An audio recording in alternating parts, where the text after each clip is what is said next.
Hi hello. അപ്പം ഇന്നത്തെ video എന്ന് പറയുന്നത് എൻ്റെ ഈ കൈയുടെ ഒരു പരിക്കിനെ പറ്റിയാണ് കേട്ടോ. അപ്പം നിങ്ങൾക്ക് കാണാൻ കഴിയുന്നുണ്ടോ ഈ പരിക്ക്? എൻ്റെ നഖത്തിൻ്റെ തൊട്ട് താഴെ എനിക്കൊരു പരിക്ക് പറ്റി കേട്ടോ. അപ്പം എൻ്റെ ഒരു അശ്രദ്ധ കൊണ്ടാണ് ഈ ഒരു പരിക്ക് പറ്റിയത്. അപ്പം നിങ്ങളും അത്തരം അശ്രദ്ധകൾ കാണിക്കാതിരിക്കൂ. അപ്പം അതിനു വേണ്ടിയാണ് കേട്ടോ ഈ ഒരു വീഡിയോ. അപ്പം ഇന്നലെ എൻ്റെ അശ്രദ്ധ കൊണ്ട് മാത്രം പറ്റിയൊരു ആക്സിഡൻ്റ് ആണ് കേട്ടോ ഇത്.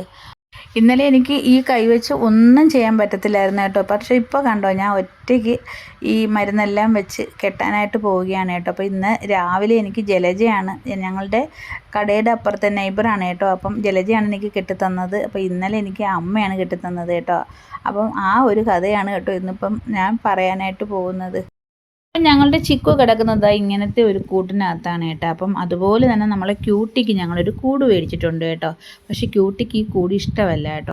അപ്പോൾ ഇന്നലെ ഞാൻ ഈ ക്യൂട്ടിയെ ഈ കൂട്ടിനകത്താക്കാൻ വേണ്ടി പതുക്കെ ഈ ഒരു സംഭവത്തിലോട്ട് വന്നു കേട്ടോ. അപ്പോൾ ഈ കൂടിന് രണ്ട് അടപ്പുണ്ട്, ഒന്ന് സൈഡ് അടപ്പും ഒന്ന് ഈ മുകളിൽ കാണുന്നത് ഈ ഒരു അടപ്പ്. ഈ അടപ്പിന് ഭയങ്കര വെയിറ്റാണ് കേട്ടോ. നല്ല കട്ടിയുള്ള ഇരുമ്പ് വെച്ച് ചെയ്ത ഒരു സംഭവമാണ് ഇതിൻ്റെ ഈ ഒരു മുകളിലത്തെ അടപ്പ് കേട്ടോ. അപ്പോൾ ഇതിന് പ്രത്യേകിച്ച് നമ്മൾ കൊളുത്തൊന്നും ഇടണ്ട. പക്ഷേ ഈ സൈഡിലുള്ള സംഭവത്തിന് നമ്മൾ കൊളുത്തിടണം. അങ്ങനെ ഈ കൊളുത്ത് ഇതിനകത്ത് ഇങ്ങനെ കിടക്കുകയായിരുന്നു. ഇതാണ് കൊളുത്ത് കേട്ടോ. അപ്പോൾ ഇന്നലത്തെ സംഭവമാണ് കേട്ടോ ഞാൻ കെട്ടിവെച്ചേക്കുന്നുണ്ടോ. അപ്പോൾ ആ കൊളുത്തെടുക്കാൻ വേണ്ടി ഞാനത് പൊക്കി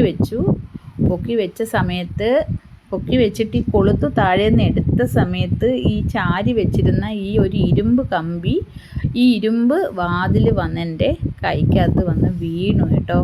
അയ്യോ, ഭയങ്കര വേദനയും ഭയങ്കര പ്രശ്നവുമായിരുന്നു. എൻ്റെ നഖമൊക്കെ ഇളവിപ്പോയെന്ന് എനിക്കങ്ങ് തോന്നി കേട്ടോ.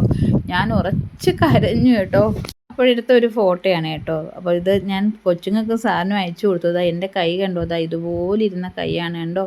എന്തൊരു രക്തമായിരുന്നു എന്നറിയുമോ, ഒരുപാട് രക്തം എല്ലാം പോയി. എനിക്ക് കൈ ഞാനിങ്ങനെ മുറുക്കി പിടിച്ചുകൊണ്ടിരുന്നു കേട്ടോ. എൻ്റെ കൈ ഭയങ്കര വേദനയായിരുന്നു. നമ്മുടെ ചെറിയൊരു അശ്രദ്ധയാണ് ഈ ഒരു കുഴപ്പം വരുത്തി വെച്ചത്. അപ്പോൾ ശരത്തും കീർത്തനയും സാറും നിഞ്ചൂസും എല്ലാം പറഞ്ഞു ആശുപത്രി കൊണ്ടുപോകാൻ പറഞ്ഞു. പക്ഷേ എനിക്ക് പേടിയായിട്ട് ഞാൻ കൊണ്ടുപോയില്ല. അവരെന്നെ ഇത് ക്ലീൻ ചെയ്യുമ്പോഴേക്കും എനിക്ക് നോവത്തില്ല, അത്ര വേദനയായിരുന്നു. അങ്ങനെ ഞാൻ സ്വന്തമായിട്ട് എന്നെ ചൂടുവെള്ളത്തിലൊക്കെ കഴുകിയിട്ട്, എൻ്റെ അമ്മയുണ്ട് കേട്ടോ വീട്ടിൽ. എൻ്റെ അമ്മ ഒരു നേഴ്സായിരുന്നു കേട്ടോ. അപ്പോൾ എൻ്റെ അമ്മ ഫ്യൂസിഡിൻ എന്നുള്ള ഓയിൻമെൻറ്റ് അമ്മയുടെ ഉണ്ടായിരുന്നു കേട്ടോ. അതൊരു നല്ല ഒരു ഓയിൻമെൻറ്റാണ് കേട്ടോ. അപ്പോൾ അത് എനിക്ക് വെച്ച് അമ്മ പയ്യെ കെട്ടി തന്നു കേട്ടോ. അമ്മയുടെ കൈക്കൊക്കെ നല്ല വിറയിലുണ്ട് കേട്ടോ. പക്ഷേ അമ്മ ഭയങ്കര കെയർ ചെയ്ത് അത് കെട്ടി. അമ്മയ്ക്ക് ഇങ്ങനെ ഇരിക്കാനൊക്കെ ഭയങ്കര ബുദ്ധിമുട്ടാണ് കേട്ടോ. പക്ഷേ എൻ്റെ കയ്യിൽ രക്തം കണ്ട് ആദ്യം അമ്മയ്ക്ക് തല ഇറങ്ങിപ്പോയി. പിന്നെ അമ്മ നോർമലായിട്ട് വന്നു. അമ്മ അതെല്ലാം കെട്ടി തന്നു കേട്ടോ. അമ്മ ഒരുപാട് നാളായില്ലേ ഇങ്ങനെയൊക്കെ കെട്ടിയിട്ടും ചെയ്തിട്ടുമൊക്കെ. അപ്പം അതുകൊണ്ടുള്ള ഒരു പ്രശ്നം കൊണ്ട് എൻ്റെ ആ ഒരു കയ്യിലെ ആ ഒരു കെട്ടെന്ന് പറഞ്ഞാൽ വലുതായി വന്നു. ഒരു പന്തത്തിൻ്റെ അത്രയായി കേട്ടോ. എങ്കിലും വേണ്ടിയില്ല, കറക്റ്റായിട്ട് ഇരിക്കട്ടെ എന്ന് ഞാനും വിചാരിച്ചു. ഇന്നത്തെ ദിവസം നനയ്ക്കേണ്ടെന്നും വിചാരിച്ചു. ഓക്കെ, ആളിനെ പറഞ്ഞു വിട്ടിട്ടുണ്ട്, ഇപ്പോൾ കൊണ്ടുവരും. ഓക്കെ, അപ്പോൾ ഇന്ന് ടേക്ക് റെസ്റ്റാണ്. ഓക്കെ, നല്ല വേദന ഉണ്ടായിരുന്നു കേട്ടോ. അങ്ങനെ ഞാൻ എൻ്റെ ഫ്രണ്ട് ഷെജിയെ വിളിച്ച് പറഞ്ഞു എനിക്ക് കുറച്ച് മെഡിസിൻ വാങ്ങിച്ചു തരണമെന്ന് കേട്ടോ. അങ്ങനെ ഷെജിത മെഡിസിനുമായിട്ട് വന്നിട്ടുണ്ട്. അപ്പോൾ എനിക്ക് പാരസെറ്റമോളൊക്കെ അലർജിയാണ് കേട്ടോ. അപ്പോൾ എനിക്ക് മെഫ്താളേ പറ്റത്തുള്ളൂ കേട്ടോ. അപ്പം ഷെജി മെഫ്താളും പാൻറ്റോപ്പും ഒക്കെ ആയിട്ട് വന്നിരിക്കുകയാണ് കേട്ടോ. നല്ല മുറിവായി, നല്ല വെച്ചാൽ ഇതങ്ങ് ചത്ത് നഖം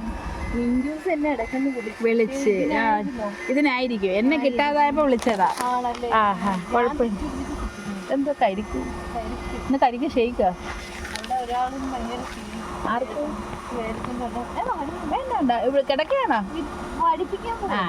അപ്പോൾ ഇത്രയും ഗുളിയാണ് കേട്ടോ വാങ്ങിച്ചത്. ബ്രൂഫിനും മെഫ്താളും പാൻറ്റോപ്പും. അതിനകത്ത് ഞാൻ ബ്രൂഫിനും കഴിച്ചില്ല. ബ്രൂഫിനും എനിക്ക് ഇച്ചിരി അലർജിയൊക്കെയാണ്, എന്നാലും വേദന കൂടുന്നെങ്കിൽ കഴിക്കാമെന്ന് വിചാരിച്ചു.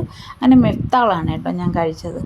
ആദ്യം ഞാൻ ഫുഡ് വെളിയിൽ നിന്ന് മേടിക്കാമെന്ന് വിചാരിച്ചു, കാരണം ചോറൊന്നും ആദ്യം വെച്ചിട്ടില്ലായിരുന്നു. അതിന് മുമ്പാണ് ഇത് സംഭവിച്ചത് കേട്ടോ. പിന്നെ ഞാൻ വിചാരിച്ചു ചോറ് മേടിക്കേണ്ട, കഞ്ഞി വയ്ക്കാമെന്ന് വിചാരിച്ചു. അങ്ങനെ ഞങ്ങൾ കഞ്ഞിയും നാരങ്ങ അച്ചാറും വന്നിട്ട് നമുക്ക് ഇന്നലത്തെ നമ്മളുടെ ഭക്ഷണം. ഇത് വലത്തെ കയ്യിലെ ആദ്യത്തെ തള്ളവരലാണ് കേട്ടോ. അപ്പം അതുകൊണ്ട് തന്നെ ഇന്നലത്തെ എൻ്റെ ഒരുപാട് കാര്യങ്ങളും നടന്നില്ല.